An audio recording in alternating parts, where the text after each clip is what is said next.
Hello, in this video we're going to discuss information for law enforcement agencies, motivation of the wicked. In particular we're looking at witches and wiccans and what it is that motivates these people to do the hideous things that they do. We're going to, in this series of videos, reveal everything about these people. So first of all, we have to look at what motivates them. The first thing that they want to do is for their day. Now, for their day, in most people's view, sounds odd. A normal person would say that's odd. The way in which they use this term for their day. So they'll drown someone for their day. They'll torture someone for their day. What is their day? Okay, so their day is a massive reward if they should do either of the following. If they should either discover a significant scientific achievement that has something to do with their goals of their organization, or provide hideous entertainment for Satan. So for their day they get to do whatever they want, right? If they earn either of those two things, they get to do whatever they want for their day.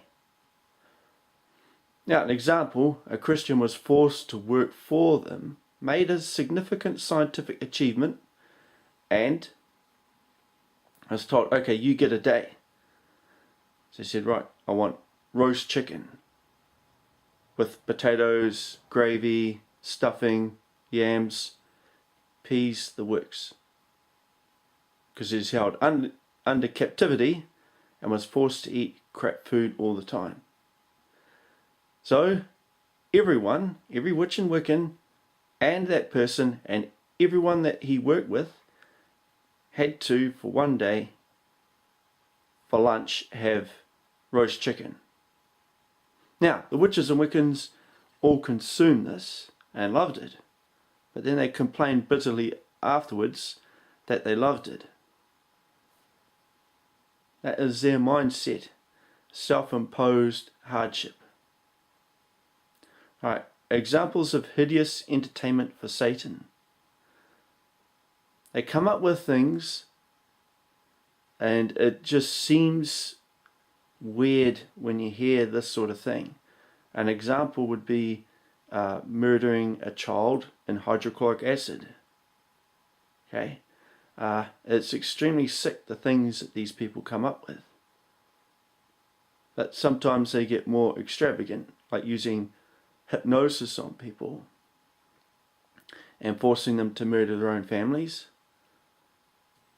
or putting someone's family inside an armoured vehicle and then getting the father of a family to hit it with an anti-tank missile.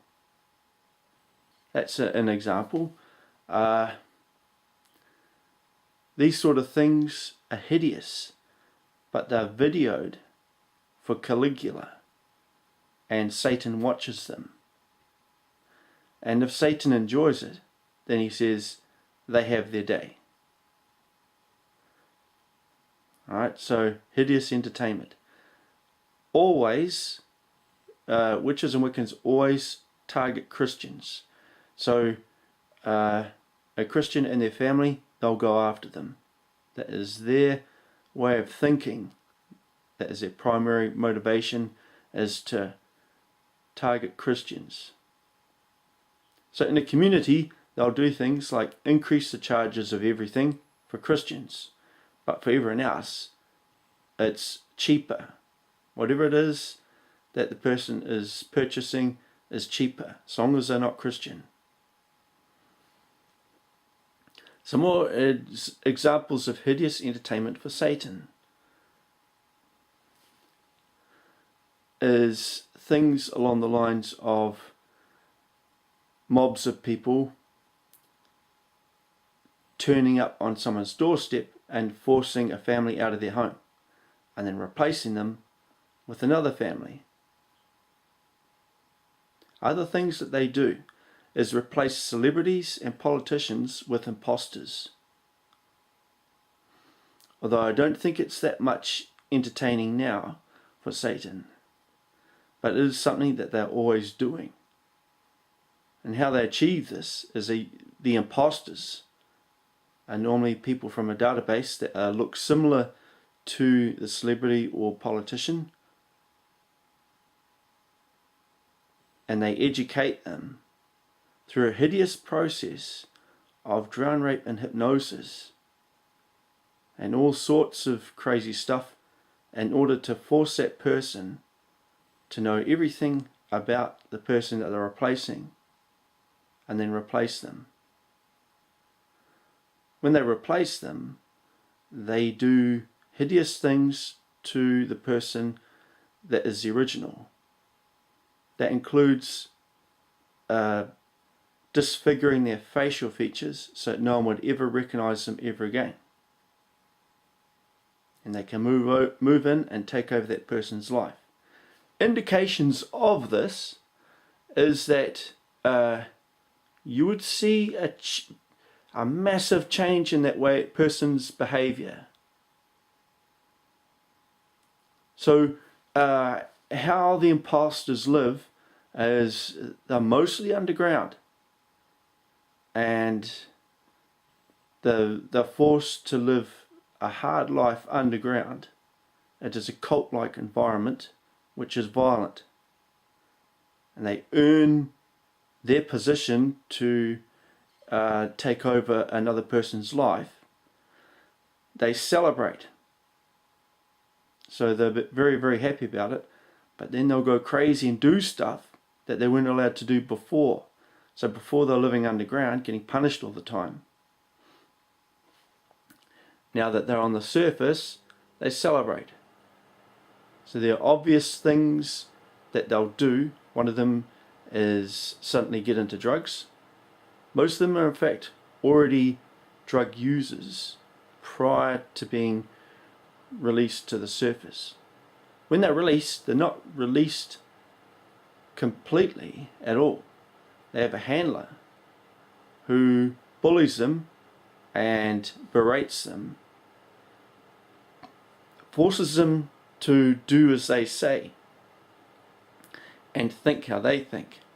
How the handlers operate is hideous. It is literally berating someone all day and all night. The handler is part of the organization, and in control of the handler is a controller. So we'll get to that next. That is the Orbat for the wicked. So who's an example of this? Do we know of anyone who's behaved strangely and you wouldn't tell the difference when you looked at the person normally, unless you personally knew the individual that had been replaced with an imposter? Some imposters are clones.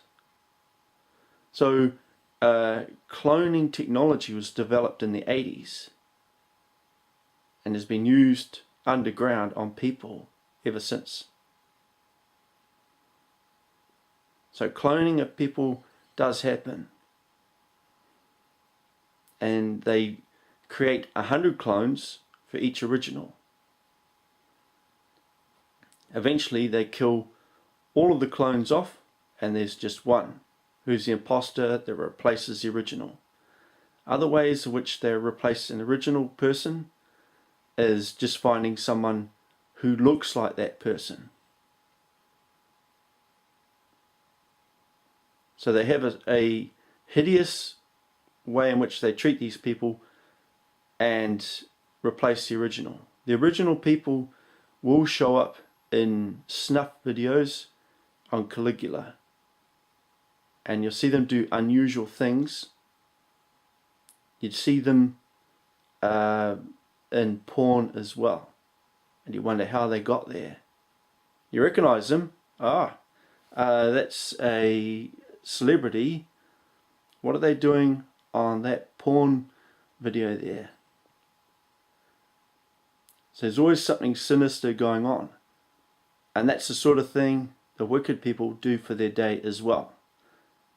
Sometimes they might want a celebrity, and that's how they go about it.